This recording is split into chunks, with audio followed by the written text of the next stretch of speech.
दोस्तों, अतीक अहमद को भारत रत्न देने की मांग की गई है और जिस व्यक्ति ने अतीक अहमद को भारत रत्न देने की मांग की है वो कौन है, मैं इसी वीडियो में आपको बताने वाला हूं। लेकिन अतीक अहमद की हत्या कैसे हुई और कैसे प्लानिंग हुई, ये चीज़ें कहां से शुरू हुई, ये भी आपको जानना चाहिए।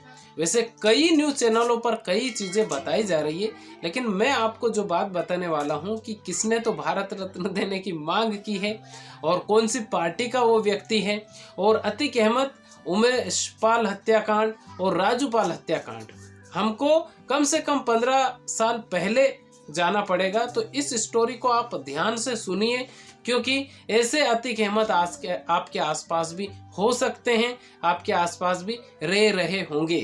क्योंकि जिन लोगों ने अतीक अहमद का कत्ल किया है वो ऐसे लोग आपके आसपास भी हो सकते हैं, क्योंकि किसी के सिर पर यह नहीं लिखा होता है कि कातिल कौन है। नमस्कार दोस्तों, मेरा नाम है मोहन अहिरवार और आप देख रहे हैं खबर तमर इंडिया का यूट्यूब चैनल।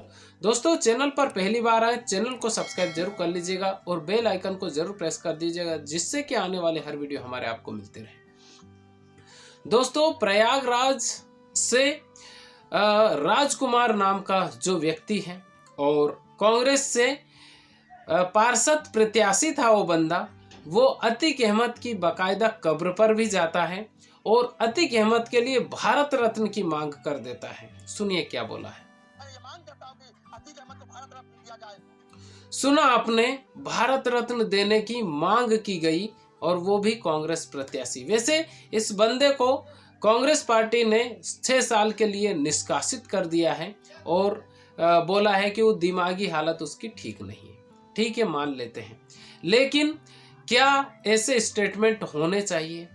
101 मुकदमे दर्ज थे अतीक अहमद के खिलाफ, ये बात मैं पहले भी आपको कह चुका हूं। लेकिन अतीक अहमद का कत्ल हुआ कैसे, ये सारे लोग जानना चाहते हैं। ये लड़के कौन है, ये भी लोग जानना चाहते हैं। ये तो समझ में आ गया है कि कौन है ये, लेकिन प्लानिंग मैन मास्टरमाइंड कौन है, कहां से ये सारी चीजें हुई। तो दोस्तों, मैं आपको 15 साल पहले आपको लेके चलता हूं और साल 2005 में आपको लेके चलता हूं, जहां पर ये जो कनेक्शन जुड़ा हुआ है वो है राजू पाल हत्याकांड से। 25 जनवरी 2005 को राजू पाल की हत्या होती है।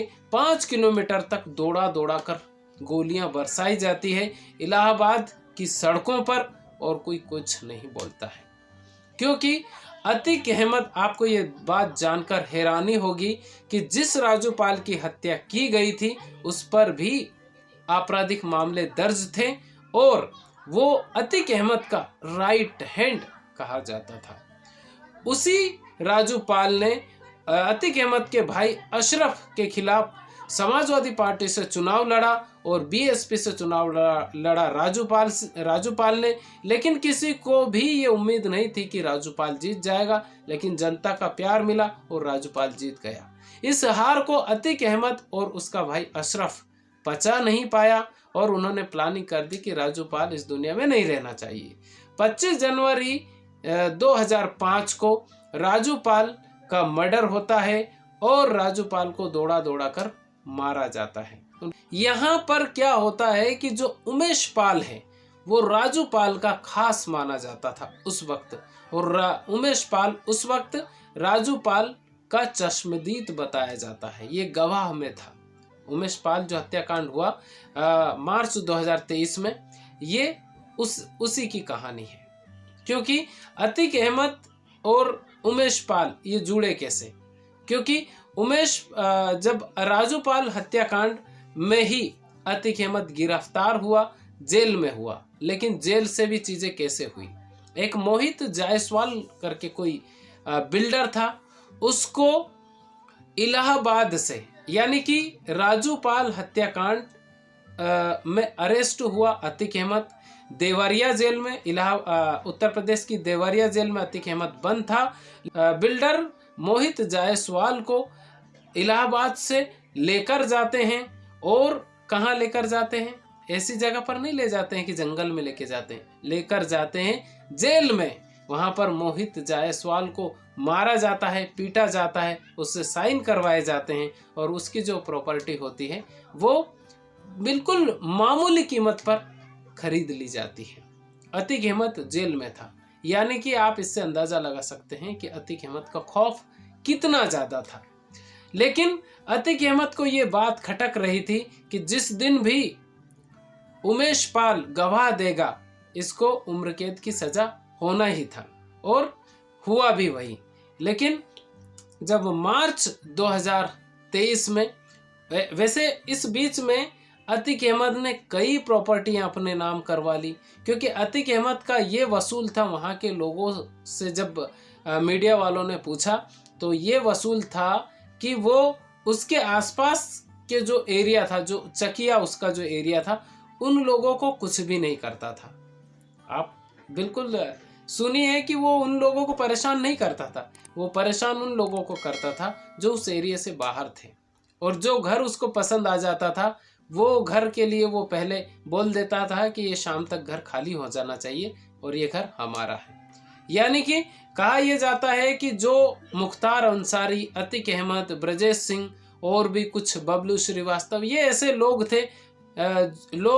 थे और कुछ है अभी, जो जिसको बोल देते हैं कि ये हमारा है तो कोई कुछ नहीं बोल पाता था। बड़ी बात यह है कि गवर्नमेंट भी उनके सपोर्ट में काम किया करते थे।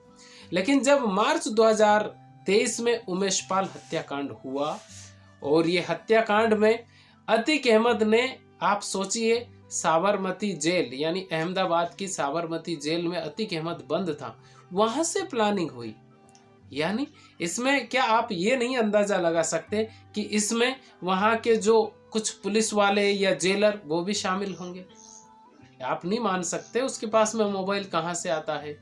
वो सारे पुलिस वाले और सारे मीडिया वाले ये सब तो बोलते हैं कि जेल से ही सारा कारोबार चलता है, लेकिन करवाता कौन है? इसका भी तो पता लगाना चाहिए ना, कि गवर्नमेंट को सारी चीजें पता है कि उसके पास में मोबाइल है, उसके पास में ये सारी चीजें हैं। जेल से, अब लॉरेंस बिश्नोई के बारे में बताया जाता है कि वो जेल से मर्डर करवा देता है। कैसे करवा देता है? इसका भाई हर जगह पे सीसीटीवी कैमरे लगे होते हैं, उन जो पुलिस वाले होते हैं भाई वो भी तो मिले हुए होंगे, ऐसे ही थोड़ी नहीं उसके पास में मोबाइल आ गया। तो वो जेल से ही उमेश पाल हत्याकांड की प्लानिंग करता है। उस उमेश पाल हत्याकांड में गुड्डू मुस्लिम से लेकर असद, इसका बेटा, और भी 5 लोग और शामिल थे, और वो लोग मिलके उमेश पाल को उसके घर के सामने ही मार देते हैं, दौड़ा कर मारते हैं। उसमें असद भी दिखाई देता है। 2 गार्ड उमेश पाल को दिए जाते हैं, क्योंकि उनको मालूम था गवर्नमेंट ने सिक्योरिटी दे रखी थी, उसके बावजूद उन गनरों की भी उसमें हत्या हो जाती है और उमेश पाल को मार दिया जाता है। लेकिन इस बीच में यहाँ पर सरकार जागती है। जिस अतीक अहमद के लिए भारत रत्न की जिस बंदे ने मांग की, ऐसे भाई अतीक अहमद का जो मर्डर हुआ, वो मर्डर जो तरीका था वो गलत हुआ। मतलब सिक्योरिटी थी, पुलिस सिक्योरिटी, उसके बावजूद अतीक अहमद का मर्डर हो गया। इतनी ज़्यादा पुलिस फोर्स थी, उसके बावजूद कैसे हो गया, सवाल ये उठते हैं। लेकिन मैं आपको जो चीज़ें बता रहा हूँ, ये चीज़ें ये है कि उसके बाद में पुलिस जागी, योगी सरकार जागी, और 4 दिन के बाद ही उमेश पाल हत्याकांड के 2 जो आरोपी थे उनका एनकाउंटर हो जाता है। उसके बाद में असद अहमद और जो गुलाम नाम का जो आरोपी होता है, जो शूटर होता है, उसका एनकाउंटर होता है। पूरे मीडिया वाले लग जाते हैं कि असद का एनकाउंटर फेक हुआ है, गुलाम का एनकाउंटर फेक हुआ है, गाड़ी की चाबी नहीं मिली, गाड़ी धुली हुई है, वहाँ पर धूल थी, मिट्टी थी, सामने दीवार थी, पुलिस वाले बता रहे हैं कि दोनों तरफ से गाड़ी आना चाहिए, यहाँ पे तो दीवार है, गाड़ी कैसे आ गई। ये सब चीज़ें चल रही थी। मैं जो चीज़ें आपको बता रहा हूँ ये चीज़ें चल रही थी, लेकिन अचानक अतीक अहमद और अशरफ अहमद का मर्डर हो जाता है। अब यहाँ पे असद अहमद और गुलाम का जो एनकाउंटर हुआ उसको तो भूल जाते एक तरह से। अब अतीक अहमद का मर्डर कैसे हुआ, यहाँ सारी चीज़ें होती है। जिन 3 लड़कों ने अतीक अहमद और अशरफ का मर्डर किया वो बिल्कुल मामूली घर से बताए जाते हैं। उनके पास में रहने के लिए सही से छत नहीं था, और तीनों के घर वालों से जब बातचीत हुई तो यही कहा गया कि ये जो तीनों है ये घर से फरार थे। एक तरह से घर में आते थे, नहाते थे, धोते थे और फिर चले जाते थे। 8 दिन में आते थे। ये सब चीजें हुई, लेकिन एक जो सबसे बड़ा जो मेन पॉइंट वहां पे हुआ कि उन्होंने मर्डर करने यानी कि उनकी हत्या करने के बाद, अशरफ और अतीक अहमद की हत्या करने के बाद में जब जैसे ही गन नीचे रखी उसके बाद में जय श्री राम के नारे लगाए गए। ये सबसे बड़ा सवाल है। और लवलेश तिवारी को ये बताया गया है कि वो केंद्रीय मंत्री स्मृति ईरानी की किसी मीटिंग में शामिल भी हुआ, यानी कि वो सीधा सीधा जो कनेक्शन है वो बजरंग दल या हिंदुत्ववादी जो संगठन है उनसे जुड़ा हुआ था।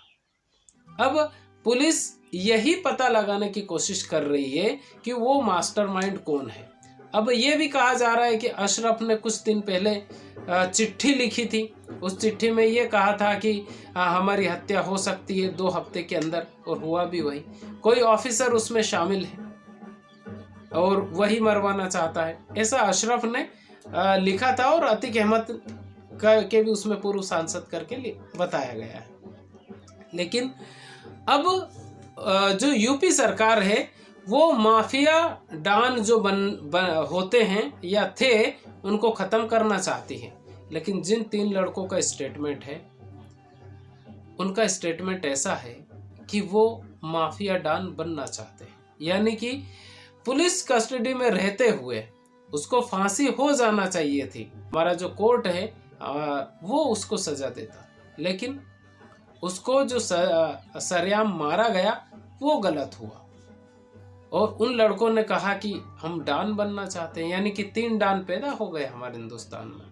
यानी कि कितने और लड़कों के हौसले बुलंद हो सकते हैं। इस कहानी से हमें और क्या सीख मिल सकती है भाई। 3 और लड़के डॉन बन गए, लवलेश तिवारी, अरुण मौर्य और सन्नी सिंह।